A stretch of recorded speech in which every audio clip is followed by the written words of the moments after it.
कैसे हैं? अब मौसम बदल रहा है धीरे-धीरे।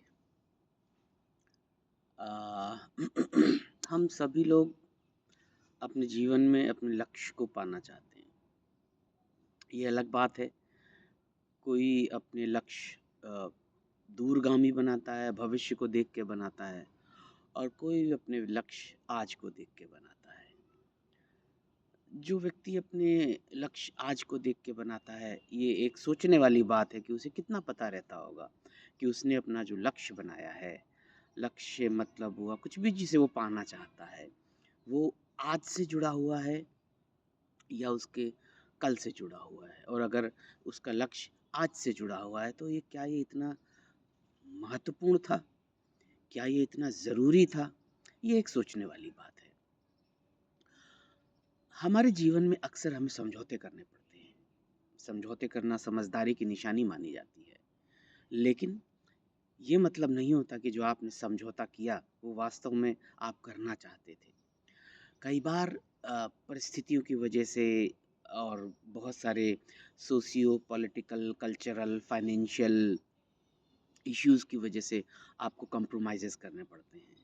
आप देखेंगे अक्सर अपने जीवन में कि आप किसी अगर एक समाज में रहते हैं और आपके अंदर ये भावना है कि आपको समझौता करना पड़ा, तो आप ये पाएँगे कि आप गलत नहीं थे। आपकी बात सही थी। आप न्याय का पक्ष कर रहे थे, आप तर्क की बात कर रहे थे, लेकिन तो भी ऐसी बातों को नज़रअंदाज कर दिया जाता है। तो भी अ, आपको झुकना पड़ता है, तो भी आपको कॉम्प्रोमाइज़ेज़ करने पड़ते हैं। और ऐसा नहीं था कि आपके पास ऑप्शन नहीं थे जो आपने किया उसके अलावा कुछ और करने का। आप विध्वंसक हो सकते थे, आप विनाशकारी होने की सामर्थ्य रखते हैं, लेकिन भविष्य आड़े आ जाता है। जब आप भविष्य की दृष्टि से तोल-मोल करते हैं, तो आपको ऐसा समझ में आता है कि जो आप विध्वंसक होना चाहते हैं और ये विध्वंसक होना आपके अ, भविष्य से जुड़ा हुआ नहीं है। ये विध्वंसक होने की चाह होना, किसी को बर्बाद कर देना, किसी का तहस-नहस कर देना, क्यों? क्योंकि आपको पता है कि आप सही हैं।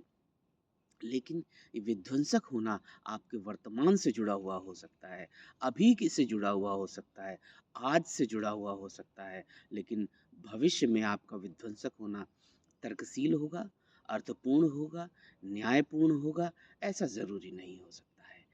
हर वो काम जो सही है, ज़रूरी नहीं कि आज कर ही डाला जाए।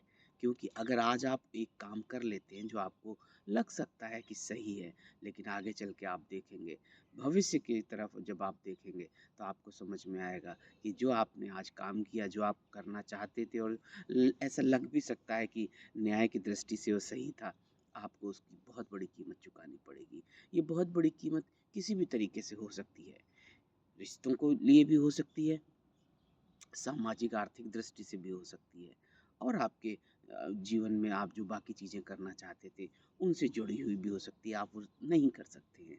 आप अपने आसपास देखिए, जो लोग आवेश में आके, तैश में आके, गुस्से में आके, इमोशनल होकर अपने आज से जुड़ी हुई अपनी चाहतें पूरी कर डालते हैं।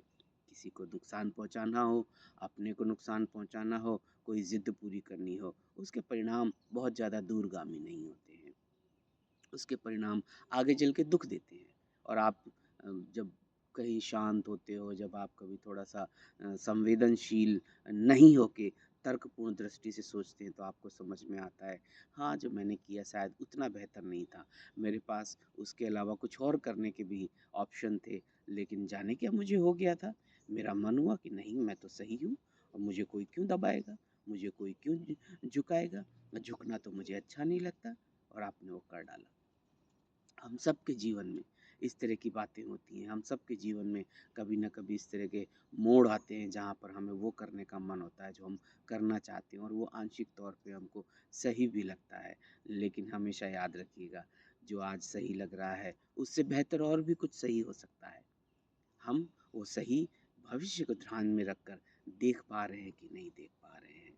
कई बार आपको लगेगा कि आप तो अपनी बात रख रहे थे, आपने तो अपनी बात रखनी चाहिए थी, लेकिन आपको सपोर्ट नहीं मिला, आपकी बात को प्रमोट करने वाले नहीं थे, इसलिए आपकी बात को दबा दिया गया, आपको खुद छोड़ना पड़ा अपना पक्ष। लेकिन इसका मतलब ये नहीं कि आप गलत हो गए। और जब ऐसा होता है तो मन में एक दुर्भावना भी आती है कि मुझे दबाया गया, अब मैं क्यों किसी की बात सुनूँ? आप और ज़्यादा गुस्से में आ सकते हैं, आप और ज़्यादा तैश में आ सकते हैं। इस तरह के अनुभव आपके साथ हो सकते हैं, किसी के साथ भी हो सकते हैं।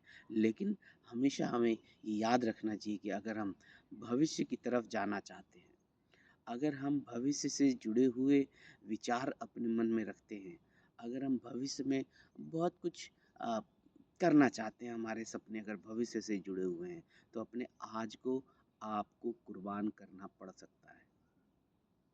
अपनी आज की इच्छाओं को आपको अ, थोड़ा-सा पड़ाव देना पड़ सकता है, उन्हें धीमा करना पड़ सकता है, क्योंकि ज़रूरी नहीं है आज जो आप करना चाहते हैं, वही सर्वोचित है, वही सर्वोत्तम है। कई बार आज जो आप करना चाहते हैं, वो आपके आवेश से जुड़ा हुआ हो सकता है, वो आपके इमोशन से जुड़ा हुआ हो सकता है, लेकिन अगर आप भविष्य को ध्यान में रखेंगे, अपने आने वाले समय को ध्यान में रखेंगे, तो आपको समझ में आएगा कि जो आज मैं करना चाहता हूँ या जो मैंने कर दिया है, वो शायद इतना बेहतर नहीं था। कई बार बहुत बड़े-बड़े लक्ष्य को प्राप्त करने के लिए कई बार छोटे-छोटे लक्ष्यों को त्यागना पड़ता है। शतरंज का खेल मत भूलिए, जहाँ पर अपने राजा या रानी को बचाने के लिए अपने प्यादों की बलि देनी पड़ती है। जीवन भी एक शतरंज है। इसमें बहुत सारे आपके पास चैलेंजेस आएँगे जिसमें आपको अपने छोटी-छोटी खुशियों को सैक्रिफ़ाइस करना पड़ेगा। ये खुशियाँ आपकी ईगो से जुड़ी हुई भी हो सकती हैं, ये खुशियाँ आपके अहम से जुड़ी हुई हो सकती हैं। और हमेशा याद रखिएगा, अपनी जिन बातों को लेके, अपने जिन विचारों को लेके, अपने जिन पक्ष को लेके आपको लगता है कि आप सही हैं और आपके अंदर प्रबल वेग है, आपके अंदर प्रबल ये एक तरह से संवेदनात्मक इमोशनल लेवल पे आपके अंदर बहुत ज़्यादा एनर्जी है, तो हमेशा याद रखिएगा कि शायद इस तरह के विचार आपके अ, अभी जुड़े हुए, अभी की जो खुशियाँ हैं, छोटी-छोटी खुशियाँ हैं या जो अहम से जुड़ी हुई बातें हैं, उनसे जुड़ी हुई हो सकती हैं। अपने अहम को पहचानना बहुत मुश्किल है। अपने अहम को समझना बहुत संघर्षपूर्ण एक प्रक्रिया है, क्योंकि अहम को पहचानने में आपको अपने नकारात्मक पक्षों को स्वीकार करना पड़ता है। अहम को पहचानना, ईगो को पहचानना, उसको स्वीकार करना एक एक एक करेजियस टास्क है। इसमें आपको साहस दिखाने की ज़रूरत है। आपको इसमें हिम्मत दिखाने की ज़रूरत है कि हाँ, मैं एक ऐसा काम करना चाहता हूँ जो मेरे लिए बहुत ज़रूरी है, अभी को दृष्टि में रखते हुए। भविष्य से जुड़ा हुआ है या नहीं मुझे नहीं पता, अभी तो मैं करना चाहता हूँ। अभी तो मैं इसको हानि पहुँचाना चाहता हूँ, या अभी तो मैं, मेरे मन से कुछ हुआ नहीं, तो अब मैं अपना नुकसान करना चाहता हूँ। तो हमें इस बात को ध्यान में रखना है कि आज जो हम करना चाहते हैं, आज हम जिस चीज़ को करने के लिए लालायित हैं, उत्साहित हैं, कहीं ऐसा तो नहीं ये मेरे अहम से जुड़ा हुआ है। जब भी आप हमेशा याद रखिए, अगर आप परेशान हैं, अगर आप दुखी हैं, अगर आपके मन में विक्षोभ है, अगर आपके मन में अ, गुस्सा है, आपके मन में झुँझलाहट है, तो कहीं न कहीं ये गुस्सा, ये झुँझलाहट, ये बदला लेने की प्रवृत्ति, किसी को नुकसान पहुँचाना, किसी को गलत साबित करना, ये आपके अहम से जुड़ा हुआ हो सकता है। अब आप कह सकते हैं, अरे साहब, आप क्या बात करते हैं? इसका मतलब तो हम जीना ही छोड़ दें, इसका मतलब तो हम अपने इमोशंस ही त्याग दें, इसका मतलब तो हम दूसरे के हिसाब से चलते चले जाएँ। नहीं साहब, मेरा ये मतलब भी नहीं है। मेरा सिर्फ़ ये कहने का मतलब है, या जो जितने थोड़े विद्वान लोग हैं उन्होंने ये बताया है, वो उन्होंने हमें सिखाया है, अहम आपको नुकसान पहुँचाता है। जब कभी आप दुखी हैं, जब कभी आप गुस्सा हैं, जब कभी आपके अंदर विक्षोभ है, बदला लेने की भावना है, तो ये आपके सकारात्मकता का परिचायक तो बिल्कुल नहीं हो सकता है। आपके अंदर जो गुस्सा है, झुँझलाहट है, एक बेचैनी है, ये बहुत हद तक संभावना है, ये आपके झूठे अहम, ये आपके झूठे घमंड, ये आपके बदला लेने की प्रवृत्ति, आपकी ईगो की वजह से हो सकती है। क्योंकि मनुष्य की प्रकृति में 2 चीज़ तो बिल्कुल मूल रूप से निहित हैं, सुख और दुःख। आगे बढ़ना भी उसके प्रवृत्ति में है, उसकी प्रवृत्ति में दुखी होना भी है। ये हमारा पौरुष है, ये हमारा विवेक है जिसके द्वारा हम इस बात को सुनिश्चित कर सकते हैं कि मुझे आगे बढ़ना है, कि मुझे अभी वो करना है जो मैं करना चाहता हूँ। कई बार अहम आपसे वो काम करवा देता है जो आप करना चाहते हैं, इसका ये मतलब नहीं कि जो करना चाहते थे वो करने की ज़रूरत थी। अहम आपको क्षणिक खुशी दे सकता है, अहम आपको त्वरित उत्साह दे सकता है, अहम आपको एक जिसे बोलते हैं ट्रांज़िटरी सैटिस्फैक्शन दे सकता है, लेकिन अहम आपको शांति नहीं दे सकता, अहम आपको सकारात्मकता नहीं दे सकता और अहम को छोड़ के सकारात्मकता की ओर जाना इतना आसान नहीं होता है। क्योंकि हम सभी लोग इंद्रिय जनित प्राणी हैं। हम इंद्रियों में विश्वास रखते हैं, इंद्रिय जनित सुख की कामना हम सब करते हैं और हमारे लिए ये बहुत ज़रूरी होता है अक्सर लार्जली हम ये चाहते हैं कि हम वो काम करें जो हमें अच्छा लगता है। सकारात्मकता की तरफ जाना और शांति की बात करना, आत्मशुद्धि की बात करना, आध्यात्मिक विकास की बात करना, ये हमारे अहम के लिए इतनी ज़रूरी नहीं हो सकती है। हमारा अहम एक काला पक्ष की तरह होता है, एक एक कालिमा की तरह होता है, एक darker part of our side होती है, जिसमें हमें वो काम करने की उत्साह ज़्यादा होता है जो हमारे अहम को संतुष्टि करते हैं, अहम को शांत करते हैं, बजाय इसके कि हम सकारात्मक हो रहे हैं। जब आपका अहम प्रभावशाली होगा तो वो सकारात्मकता को दबा देगा। सकारात्मकता हर समय प्रबल नहीं हो सकती।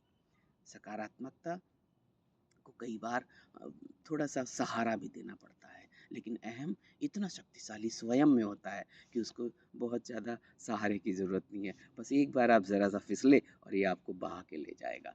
इसको पहचानना मुश्किल होता है। तो मेरा आपसे जो बात करने का उद्देश्य था, वो सिर्फ़ ये है कि मैं अपने साथ-साथ आपसे भी ये बात जानना चाहूँगा कि अहम को फ़ॉलो करना, अहम के अनुसार चलना और ये कितना ज़रूरी हो सकता है? आपको क्या लगता है जब जीवन में कभी आप दुखी थे या कभी होंगे या मैं होऊँगा या मैं था, तो मैं किसकी वज़ह से दुखी था? अपने अहम की वज़ह से दुखी था, त्वरित क्षणिक सुख ना मिल पाने की वज़ह से दुखी था या मैं अपनी सकारात्मकता की वज़ह से दुखी था? क्या ऐसा हो सकता है कि हम नकारात्मक अ, हैं? क्या हमें पता है कि हम नकारात्मक हो रहे हैं? क्या ऐसा हो सकता है कि सकारात्मकता की वज़ह से हमारा अहम बढ़ जाए? क्या हमें समझने की ज़रूरत है कि अहम हमारे को सकारात्मक बनाता है कि हमें नकारात्मक बनाता है? जीवन में अगर आगे बढ़ना है, जीवन में अगर बहुत कुछ करना है, तो हमें त्वरित खुशियों को प्राप्त करने की चेष्टा से थोड़ा बचना चाहिए। त्वरित खुशियाँ आपके अहम का हिस्सा हो सकती हैं, त्वरित खुशियाँ आपके ईगो का हिस्सा हो सकती हैं। तुरंत बदला लेना, तुरंत कह देना, तुरंत मार देना, तुरंत नुकसान पहुँचाना, तुरंत किसी को ह्यूमिलिएट कर देना, तुरंत किसी से कुछ डिमांड कर लेना और तुरंत नाराज़ हो जाना। ये हमारे अहम का हिस्सा हैं कि नहीं है, इसका जवाब आप दीजिए मुझे। धन्यवाद।